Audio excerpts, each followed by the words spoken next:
Olá a todos. Neste material, nós vamos ver um teste chamado teste de normalidade. Então, onde é utilizado esse teste?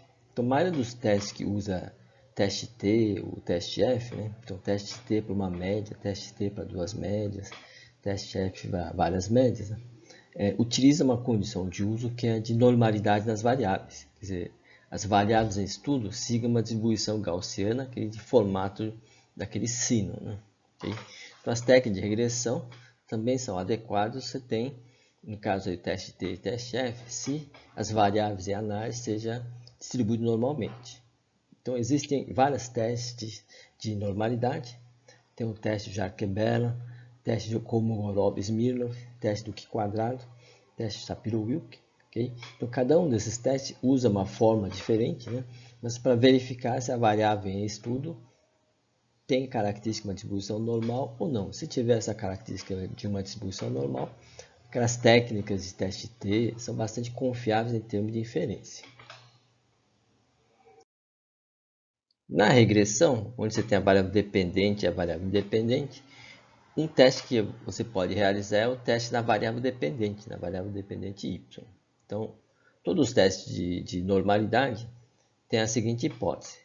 A hipótese nula sempre vai ser que a variável é normalmente distribuída, e a hipótese alternativa é que a variável não é normalmente distribuída. Então, como a condição de uso dessas ferramentas é que siga uma distribuição normal, o ideal é que você aceite a hipótese nula nesses testes de normalidade. Relembrando o intervalo de confiança para regressão, né? Aí para cada parâmetro beta, aí, no caso você usa a distribuição T. Né? Então, se a variável y estiver normalmente distribuído, esse resultado da inferência, nesse caso, é confiável. Então, na regressão, nós temos o teste F, que usa aquele quadro ANOVA. Né? Então, as hipóteses nesse caso, que é o modelo é adequado de uma forma global e a alternativa é que o modelo não é adequado. Né? Uma suposição desse uso adequado desse teste F é de normalidade da variável. Então, os resultados seriam confiáveis nessa condição.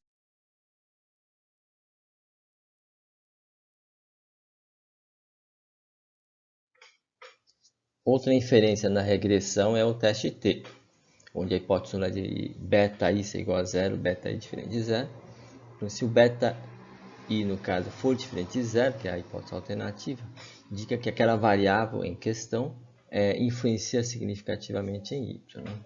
Então, aqui também, se a variável for normalmente distribuída, esses resultados dos testes T também são bastante confiáveis.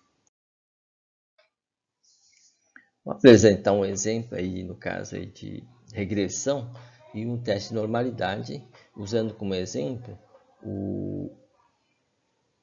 quatro variáveis, no caso consumo, renda, riqueza e juros, onde a variável dependente é o consumo, que varia em função da renda, riqueza e juros. Então, a variável que no caso é dependente é o consumo, e o ideal é que a variável consumo, que está nessa segunda coluna, né? Okay? Depois do ano, seja normalmente distribuído, quer dizer, siga uma distribuição gaussiana, aqueles resultados teste T e teste F sejam confiáveis.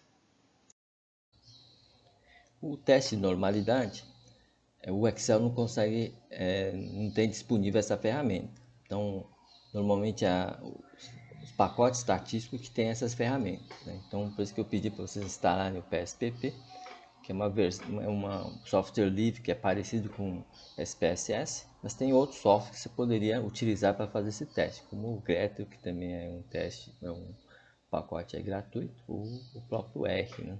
Então, vou abrir o PSPP, ok? Já deixei aberto aqui. Tem uma dificuldade aqui em termos na gravação, né? Que os dados vai colocar os dados. O que eu fiz? Né? Então você pode fazer o seguinte: você pode pegar os dados no Excel, faz o Ctrl+C, Ctrl+V somente nos números, né? Okay? Vem aqui e faz Ctrl+V. Okay? Então vai conseguir colocar os dados no PSPP. Tem as formas de você importar dados, só que tem que ter vários procedimentos aí que a gente não vai explicar aqui, tá? Então você faz esse procedimento de copia e cola. A única coisa que você tem aqui é que as variáveis aqui não estão escritas, né? O nome das variáveis. Okay? Então, você pode ir aqui no aba de visualização de variáveis e coloca o nome aqui. Então, primeiro eu sei que é ano, né? Okay? Então, ano só tem nenhuma casa decimal. Okay? A segunda variável, aqui ficou sem nada, né? Então, você tem que colocar ano e dar o Enter. Então, aqui era consumo. Aí dá o Enter, ele salva o nome, né? Depois era renda, riqueza e juros, né? Então aqui é renda, riqueza, né? E juros, né? Então são todos variáveis numéricas, ok? Com duas casas decimais está ok, né? Então assim ficaria os dados nesse formato, ok? O que a gente quer fazer, por exemplo, você quer fazer a análise de regressão, né? Então vai no analisar, tem a ferramenta de regressão, são modelos lineares que a gente está trabalhando, ok? Seleciona a variável dependente, que no nosso caso é o consumo, né? E a variável independente são essas três, né? Renda, riqueza e juros. E seleciona na independente. E dá OK, né? Aí aparece você tem que ir aqui embaixo e aparece uma saída, output aqui, né? Então você tem o resultado aqui. Okay? Então tem um teste F, o valor P, no caso, nesse pacote chama de sig, né? De significância. Okay? O valor P deu baixo, esse sig foi baixo. Então você vai rejeitar a hipótese nula de betas 2, 3 e 4 serem iguais a zero e aceitar que um deles é diferente de zero. Então o modelo é adequado. E aqui tem o teste STES aqui da regressão, né? Então tem um valor P dos testes para cada beta, né? Então tem o beta 1, beta 2, beta 3, beta 4, todas associadas a essas variáveis. Okay? Então como o valor P foi baixo somente no primeiro e segunda linha, né? Então significa que o beta 1 é diferente de zero, beta 2 associado à renda é diferente de zero. Significa que essa variável renda tem uma influência significativa no consumo, e o resto, no caso, beta associada à riqueza e beta associada aos juros, né? O valor P deu acima de 5%, então é estaticamente igual a zero. Então essas duas variáveis não têm influência significativa no consumo. Então, uma forma de fazer esse estudo aí de regressão. Então, esses resultados aqui são adequados se, né, a normalidade das variáveis, no caso da variável dependente, é válida. Quer dizer, essa coluna de consumo ter uma distribuição normal. Então, como você vai fazer esse teste?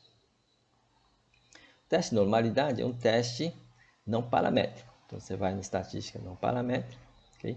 Um dos testes que a gente apresentou é o teste do Kolmogorov-Smirnov, depois que o KS, né? Kolmogorov-Smirnov, de uma amostra. Então, seleciona a variável que você quer verificar se é normal, né? Então, somente o consumo.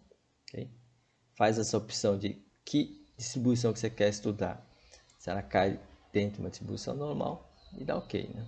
Então, você vai fazer um teste de Kolmogorov normalidade. Então, você vai aqui na aba da saída, né? Okay?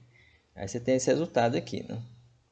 Okay? Então aqui tem o teste com o Kolmogorov, tem a fórmula dele, e esse sig, né, assintótico aqui, né, que é 0,873. Então, como o valor P, no caso sig é valor P, né, é maior que 5%, você vai aceitar a hipótese nula. E a hipótese nula de teste de normalidade é que ela seja normalmente distribuída. Então, a condição, no caso de usar a regressão aqui, foi válida em termos de distribuição normal. Então, esses testes F e esses testes T são confiáveis em termos de resultado.